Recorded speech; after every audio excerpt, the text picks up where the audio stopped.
No, welcome to the Motyv podcast. I'm Shayden. I got Blake. Blake with me. Yeah. Blake's office is in Logan, if you didn't know that already. These clients up there and occasionally down here in Ogden too. Mhm. But excited to be able to talk to you. And he's got a topic on the top of his head. We're going to go into that. But just a reminder that we're on YouTube as well. So if you're just listening to this, we have a YouTube channel you can search and find our YouTube channel. The handle, sorry, that's how prepared I am today. But the handle, I changed it the other day, so now I don't remember. On which it was. YouTube? Yeah, because the other one that it was like a bad link. Like there was like my motive and my underscore motive, and it's like my motive isn't super good. So I got to change. You it. mean content? Yeah, like the actual channel. My sister was like, "Hey, you did not? Did you click on this?" And I'm like, "What?" And I clicked on it, and I was like, "Oh, yeah." I went to so it's at my underscore motive is actually our channel name. So at my underscore motive right now. We haven't. If you're listening to this, and this I is told you that. Yeah, you did, and multiple people did. Okay. It was fun. It was a lot of fun to hear that feedback. Made you feel cool, I bet. All in a few days. Yeah. Oh man, it's so cool. But yeah. So yeah, man, feeling good about this? Yeah, let's do it. It's so I've just been thinking this morning when we were meeting. It's super kind of more of a philosophical, maybe opinionated, but out of concern topic. And I haven't even thought about how to like introduce it, but basically the idea is, or the question is, in our work with men specifically, we do so much work on vulnerability, emotional intelligence, almost softening up a little bit and being able to express emotions, which fights the message that we've kind of grew up with, which is men don't cry, boys don't cry, be tough through it. Yeah. Some of that stuff, we've talked about that stuff plenty of times. My concern or thought that I sometimes have is, where's the balance? Because do we go too far sometimes? Where are we overcorrecting, or do we overcorrect in our work with men? Or is our goal that we just have like a bunch of soft men walking around? No, it's not. And so I think about it both from a man, as I work on my own stuff too, and then as a facilitator of help, right? Like I'm trying to help people in my office as a therapist. And it's just a question. Yeah. I remember it was about a year ago, and I think you asked me the same thing. Like, do we go too far? Are we overcorrecting so that we're like then not masculine in healthy ways? Right. You know what I mean? So that was kind of my thought. I don't know if you have like initial thoughts, because we've been working with men and Motyv Men for like a year now. You've been doing a little longer. And I don't think I see the like any overcorrection, but I just wonder if that I just wonder. And not even in therapy, but just like society, there is there's a push for like men's mental health to a point. It's not where it needs to be. Yeah. It's forgotten. One of the hype words used a lot right now in society is acceptance. And I use it all the time. But I've felt a little bit of a pull to change that word a little bit, because I think it's been redefined over these last probably 5 or 6 years, that acceptance is this unconditional, basically, acceptance of whatever is.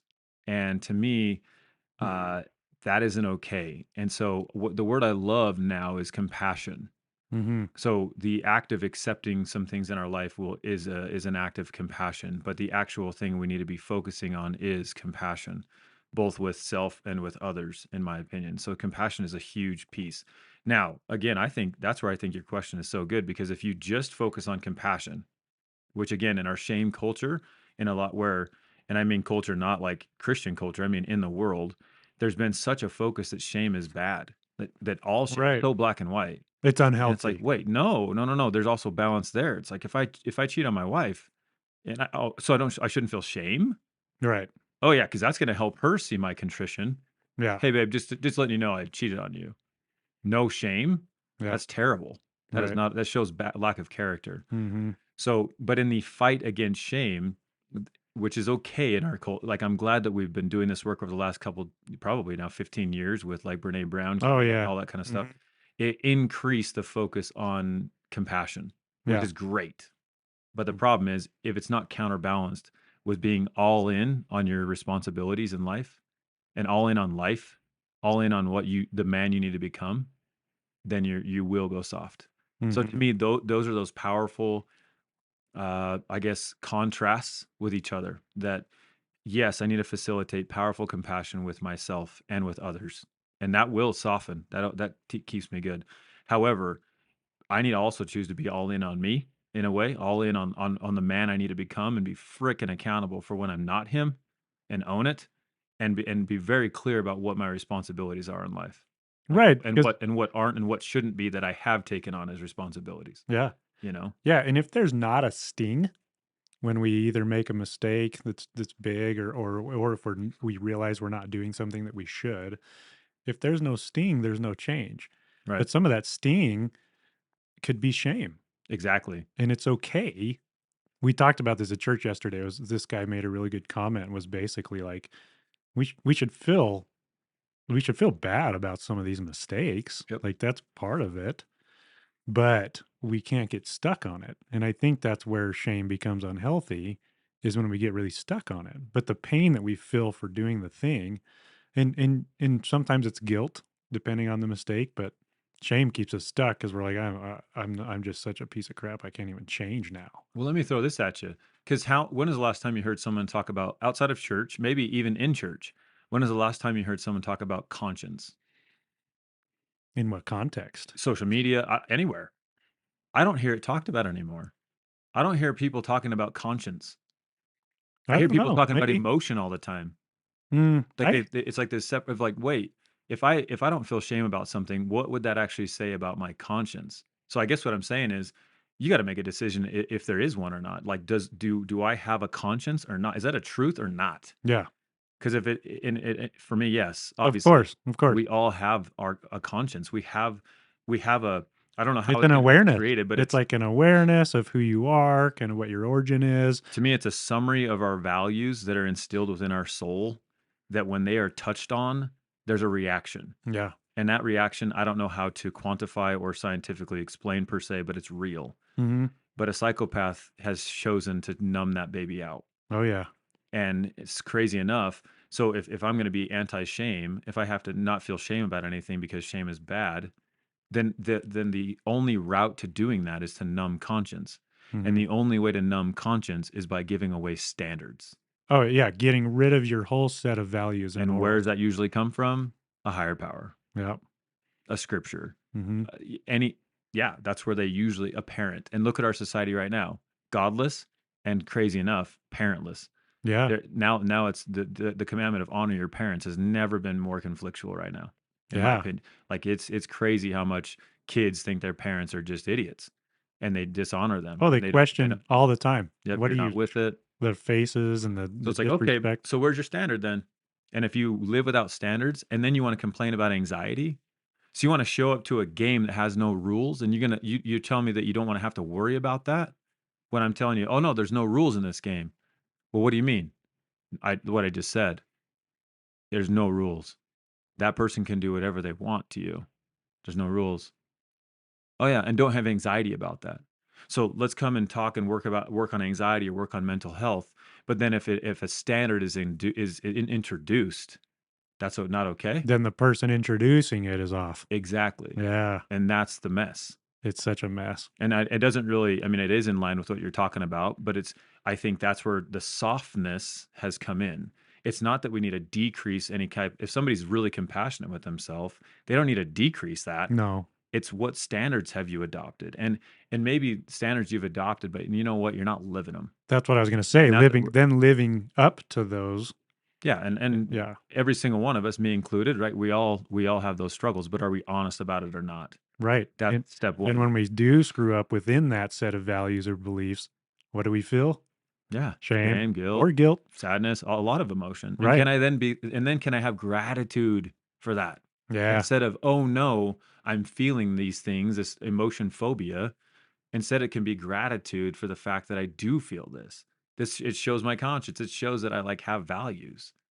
If I didn't, then what? Okay, now what? Like the Right. goal is never to not feel those. No. But I think in our world, it's become. That's honestly what I think many therapists are striving to help their clients to do, Oh, yeah. and it's scary. It's scary that all of those things are validated, and that if they're Yeah, not validated, you're insensitive. exactly, man. And I have to clarify that with people all the time. I'll be like, "Look, I got a challenge here. I'm not invalid like, your emotions are appropriate. Yeah, Like, feel them, feel them, accept them, whatever it is, but I gotta challenge this thought, and I gotta challenge the way you're doing it, because if it's gotta sting." Like, it's really hard, but, um, it's hard to challenge people without being feeling insensitive, because sometimes they'll throw that back on you. You yeah, just have to clarify it. It's like, that's not the type of therapy that I wanna do. I wanna help people, like, get through that pain. The pain is supposed to instigate change. We're not gonna instigate pointless pain either. Not right, just gonna throw it on them for right. no reason. So, "Oh, you gotta have pain so you can grow." We already have enough pain that we can grow with if we do it the right way. Yep. But So, that's the grand paradox, right? Like Navy, there's a reason that Navy SEALs and those types of guys really struggle, I think, a lot with like most therapy practices is because their therapy was to be thrown into a boot camp where we're going to sleep deprive you. We're going to make you feel all of these emotions intensely. mm, Why? So you can learn a tolerance. Look, if you're struggling in your life, think about some people in your life that maybe you think don't. Like maybe people you look up to a lot, or right? even Think about things you look yeah, up to. And you might think, man, they just deal with emotions really well. It seems like they deal with life really well. Most of the time, if you were to interview them and ask them, or maybe you already know this, you would find out that it's actually from the previous experiences of their lives. They would tell you, oh no, I went forever feeling this emotion. Like I just learned how to tolerate it, not numb it. Like I learned how to define it, I learned how to use it. I learned to see what it says about me that's awesome that I can feel this.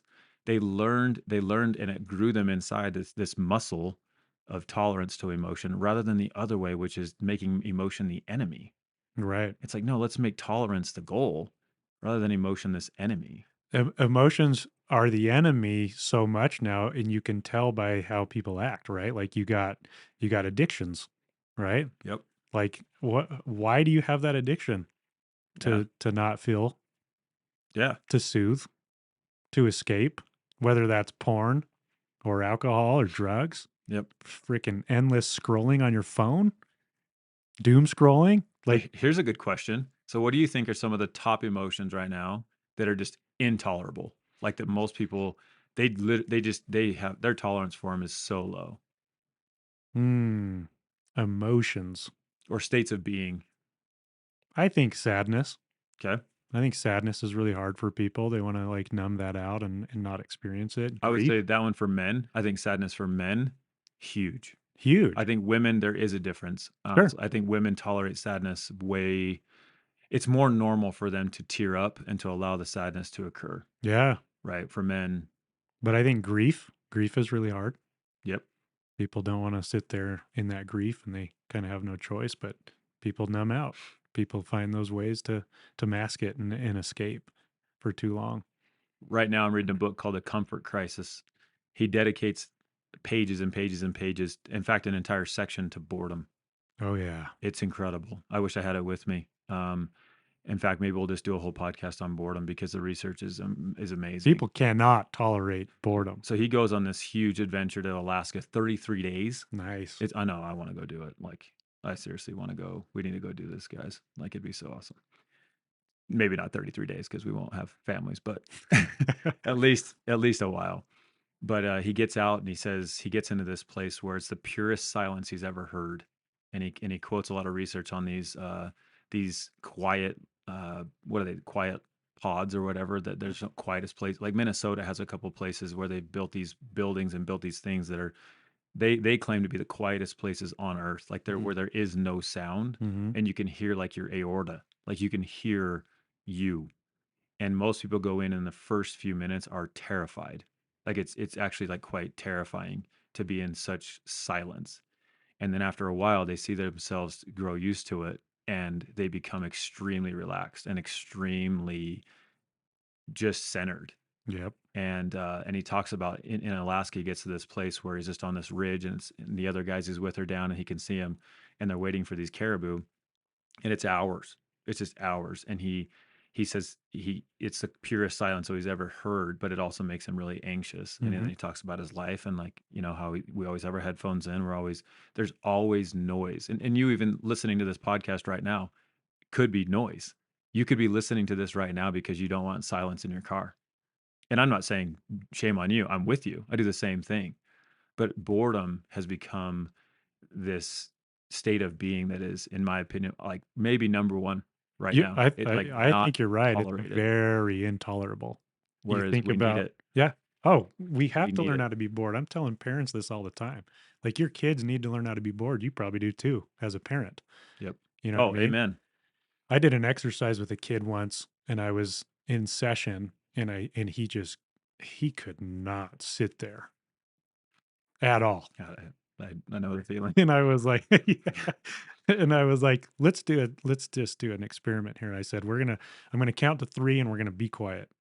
We are just going to, like, you can't say anything. I won't say anything. There's a clock behind you. I'm gonna see how long we can sit here without you like having to say something because I'm gonna Awesome. win. Like I said, I'm gonna win. And I knew I would. It wasn't a challenge because this kid was super amped up and anxious and just super like wrapped up in his head. So I said, 3, 2, 1, go. He's like, oh, I can't do it. Literally like Wow. 3 seconds, 3 freaking seconds. Did you ask him what came up like emotionally for him? I It's wonder. Just just probably a surge of awkwardness. like It was like awkward. awkward and anxious and just I was looking at him, looking at him in the eyes. Man. That's so uncomfortable for people. You and I have stared at each other for however long we've been on this now, Yeah. you know? Yeah. Like, It does. really, we haven't, like, looked away. I haven't, like, We're in it. it's cool. Yeah. And so I asked him no, I just looked away No, just no. because I said We that. have to. Well, that's He just he weird to just blinked. stare. I know it is. No, I'm We will tripping. not break eye contact. We won't put this one on But, you. Just kidding. yeah. So then I was like, "Let's do it again." He's Okay. like, "Oh, crap." Like, he was, like, scared. Mhm. And it's really sad to me because I do think there is a generation that can still be bored. They're pretty old now. Honestly, like, they're pretty old now. I would include myself in that. I Yeah. think I missed this whole new Yeah. technological boom by literally about 3 years. Yeah, I think so too. Like, Because 'Cause we're not that 3 you and I aren't that different, and I did hit it, if you you will. you did hit it. Yeah. Right, but I'm what, 5 years older than you? 7, 8? No, How old are I'm you? 38. Oh, 5 years. Yeah.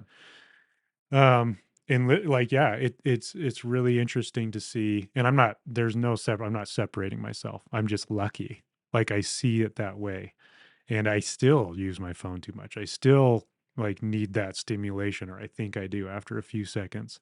But if it push came to shove and like social media did not exist tomorrow, I'd be fine. And I can say that with confidence because I didn't grow up with it. It wasn't that instant soothing of boredom. Yeah. You watch anybody. I mean, you go out to dinner with friends, and what are they doing? Right here, right? Yep. I was trying to talk to a buddy the other day, He's calling you out. and I was just like, "Hello, hello, Yep. hello." Like, I purposely put my phone in my pocket so that I can be like, that feeling when Oh, you're yeah. trying to talk with someone Oh, I know, and man. they're just disengaged. Well, and if we're talking They don't about even men know. They don't even know you're talking to them. right, but think They can't even hear it but there's noise, yeah, but they're on the phone. and how aware are they of what they're avoiding? So, I know that's a really good You point, know, and actually. and and it's a question, and I hope everybody listening knows this isn't some judgment thing. It No, sometimes I think it can sound like it, it feel like we got it our feels crap hurtful together. when you're the recipient of I it. don't ask it enough that as I should. Like, what is my relationship to my phone? What is my relationship to what I'm doing right now? Why am I doing this? Can I have that moment of pause? But again, what is pause? Pause is boredom. And that's where I think Satan is attacking. Like if he can make it so they're you like you just said 3 seconds with that kid. Like that's not an exaggeration. No, no, no. And It actually, like, woke me up. so it's like when can someone hear? If so much of our connection to God is hearing, like being in tune, and being still. There's a reason the temple is super quiet. There's a reason that getting up early is beneficial. There's quiet. Like there's so much quiet in a lot of Christianity. Mhm. There's a reason so we can hear. Oh, And yeah. so if I can't even hear, what if I can't give 1 second of pause without needing some delay, how can we? And then we complain why we don't feel like God's there. Mm. Like, I love The Chosen, obviously, everyone's raving about it. And one of the things I love that they've taken the liberty to do is really depict him walking away, going to the tops of the mountains, Mm. right? I love the Peter story, as you know. I love seeing, like, the idea of Peter walking on water, but what we forget a lot is, well, where did Jesus go before the apostles went on the water? Well, he had just been with the 5,000 and just fed them all the bread and water, done the Sermon on the Mount, all these beautiful things. And then he says, "You guys go across the Sea of Galilee on the boat. I'm going to go up to the top of the mountain." Why? For peace, for quiet, To listen. to listen. And he does it a lot throughout the series. And it's, wow, is he being, so is he wasting his time? Is he wasting his mortality? Because I think that's the relationship most people have to boredom, is FOMO. Like, if I'm bored, I'm missing out on something. Yeah. So I need to be doing Oh, something. I have to be doing, and that goes from teenagers to the most successful businessmen on the planet. That if I'm bored, I'm missing out on an opportunity. Whereas boredom's never been seen as, it's not being seen as the opportunity itself anymore. well, time alone, time thinking and pondering without any distractions. And what if your mental health is actually, when it's poor, we'll call it mental sickness. What if its sickness is actually because it wants you? If we made it like an entity, that it's actually there because it's wanting you to be bored, instead of you thinking that the mental sickness is what you need to fix. Yeah. Like, that's not the issue. It's Yeah. trying to get you to be still for once. Oh, yeah. I see it that way 100%. Me too. It's so cool to think about that. It's like, where do your thoughts and feelings go when you just have to sit there and twiddle your thumbs? It's People so go true. dark, and that's why they don't allow themselves to be bored anymore. It's an instant, like there's so many things right now that you could use for instant, immediate gratification To chase it away.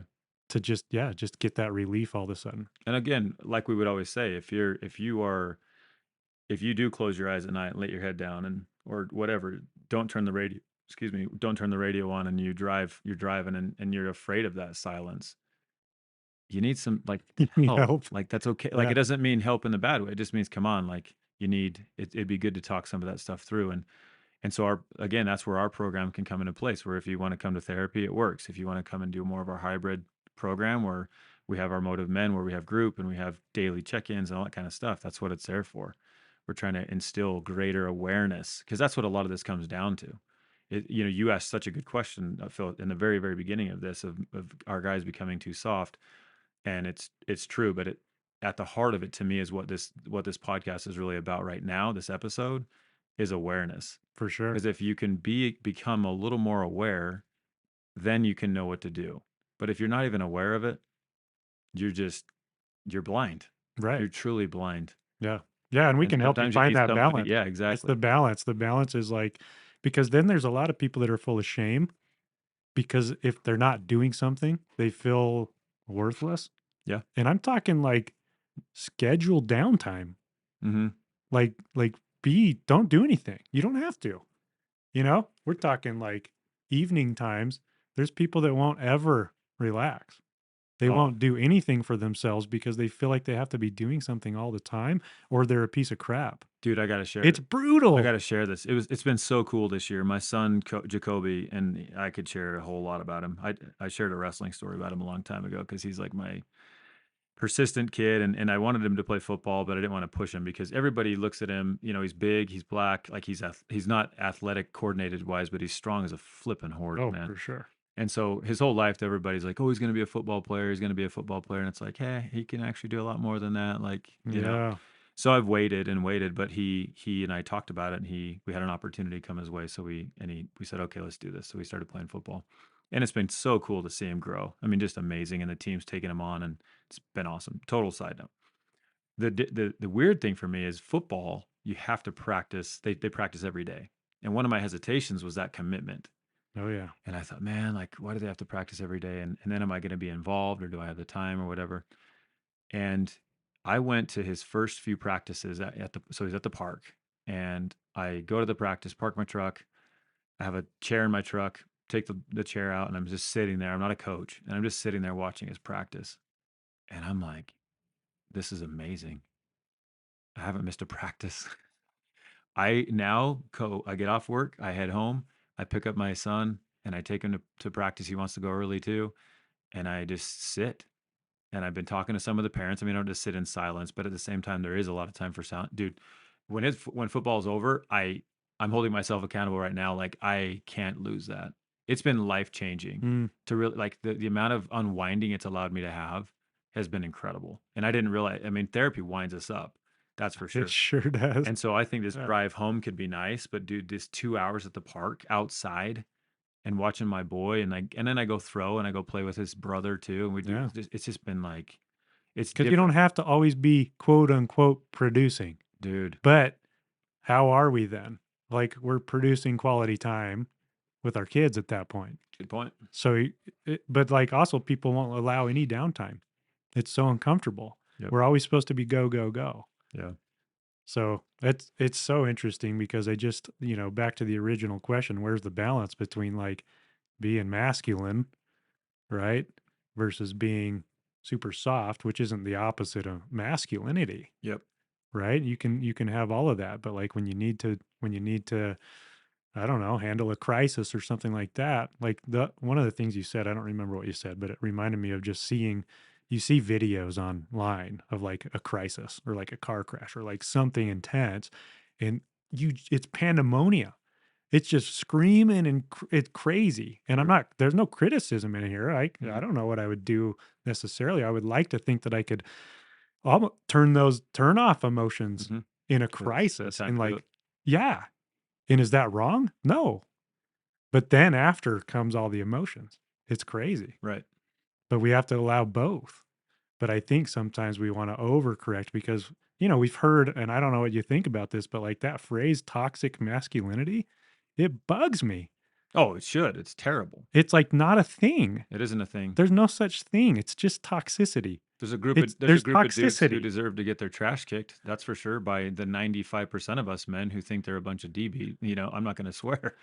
I'm trying not to, but it's like, yeah, those are the type of guys that if you're talking about them, okay, but they're not the type of guys that most men are. Right.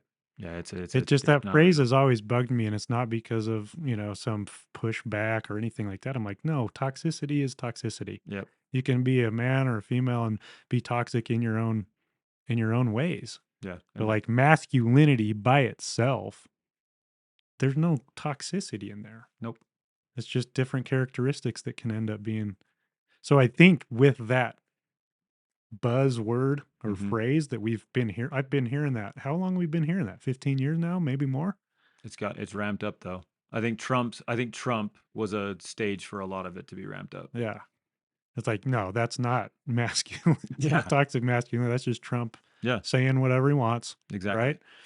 And so no, but I think with that push, it starts to get ingrained in people and people start questioning masculinity instead As of if it's just toxicity and poor characteristics. Yep. And it's like, no, you can be masculine. It's a healthy thing. Yeah, and I mean, if anybody's ever heard Jordan Peterson, I mean, his phrase is so well said. Where masculinity is, well, he talks about meekness is like having a sword. You have a sword and choosing when to put it down and Right. knowing when to use it. Right. And masculinity though, I mean, the ability to be the protector, to be the provider, it has to be there, and guys, that's that huge responsibility that we have. And so if men can feel that in their bones, just like like femininity, Yeah. you deny that, No. Yeah. it's going to ruin you to the nth degree if you continue to push away what you think comes so natural for you because it's being called toxic. So anyway, that's probably a topic we got to jump into, honestly, to do some good studying on. Yeah, it would So, be. But one more thought, I guess, as we close out, because we talked about shame a lot today, which was kind of cool. It was mhm. surprising where this conversation went. Shame is one of the biggest things that makes us human. Have Explain you? that. So Explain it. so basically, most animals like they don't have shame. So it's cool that we can feel shame because it is what makes us human. So when you feel shame, there's a silver lining in there. Like I got a conscience, Hmm. kind of full circle what we talked about. So when we feel shame, as long as we kind of know how to handle that and take some action, it's okay. Yeah. Shame is okay, unless it's that deep shame where you are so frozen and stuck that you don't even think you deserve a better life. That's where it's toxic. Yeah. So there's toxic shame and then there's shame. And both, I guess, make us human. We See, and just have to be careful with but it. I might change that a little bit and say there's shame and then there's shaming. Yeah. There's Like shame, like shaming there's ourselves. feeling shame, Yeah. which is only an outcome of who you are. Like it's something that if I believe in this, if I believe in fidelity and I act unfaithfully, I will feel Yeah. shame. Right. So where does it come from? It comes from the value. It Yeah. comes from valuing fidelity. Right. However, if I then jump into shaming, thinking all of these things about how worthless I am, that's when I say that's when you start allowing your shame to or your emotion to tell you who you are rather Yeah. than show you who you are. Sure. Like that's when most people, and that's most people's issue, is that you're letting emotion tell you who you are. In So other say the difference of that for anybody who's a little so confused if on the I difference feel between stupid, it will tell me that I am stupid. If right. I feel like a failure, then it tells me that I am one. So it begins to become But doctrine. if it shows But if you it shows me who I am, then that's showing me where it came from. So if I feel stupid because I failed a test, I didn't feel stupid because I failed a test. I feel stupid because I valued success. I value the hard work I yeah. put into study. It's because of who I am. So that's it. It's showing me who I am rather than telling me who I am. Yeah. And most people don't differentiate, but that's a skill. And again, that's what we're teaching in our program and teach it deeply so that men can understand this stuff and liberate their lives. But yeah, we have. I mean, shame is that it can get to that toxic place that you have become you've become so hypnotized by the emotion that yeah, you've lost track of your cognition completely. And so you are in a depth of like you said, this toxic deepness of feeling that you can't even think yourself out of, and it's get really scary. So we got to be able to avoid that, right? We got to be able to think ourselves through it and know it and understand it, and that takes skills. It takes awareness. Yeah. Awareness. Yeah. Sometimes I worry that we've swayed so far that like men need permission or an excuse to be all manly. Yeah. You know, it's a weird place that we're in right now, and that's why like it's been on my mind because I'm trying all the time to help men soften up in therapy, vulnerability, express those motions, or and really have some breakdowns. Hmm. But also, like you still get to be that provider. You still get to be that strong person that takes care of stuff when they need to. That doesn't diminish femininity No. at all. No. Nothing. And what it So, does, but that's the problem. We've always like that's one of the issues in our society right now. There's always this comparison back and forth and elevating one and the other. And it's like and both sides do it, like men and women both do that thing. It's just dangerous. but it's a backpack analogy, right? Like if the mo we masculinity is to carry, you got to carry a load. Okay, we have to. Like if you don't carry the load given to you, you're not a man. Right. You're a boy. Right. And that's just the fact. Like if you're denying the responsibilities that you have also chosen, but that are also there in your life that you need to pick up, especially the man you need to become, you'll feel like a boy. That's what you'll feel like.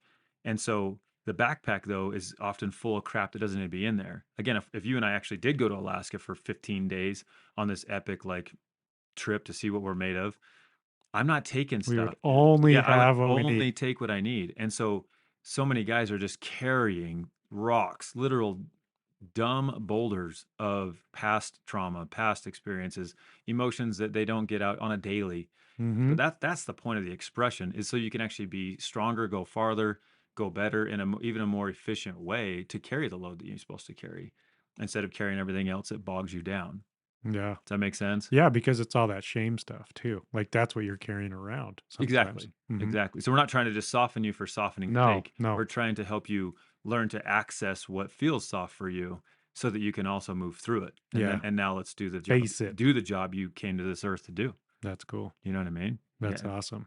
So, I mean, I guess concluding would be you're allowed to be manly. Yeah. You should be manly. And you can have a vulnerable side where you express things so that it doesn't come out in hurtful ways that would be abusive or just non productive. Yeah. And that's what we're here to do. Like we're here to help people find that balance. It's like like it's a passion for me. Be like, yes, manliness is awesome. It's crucial.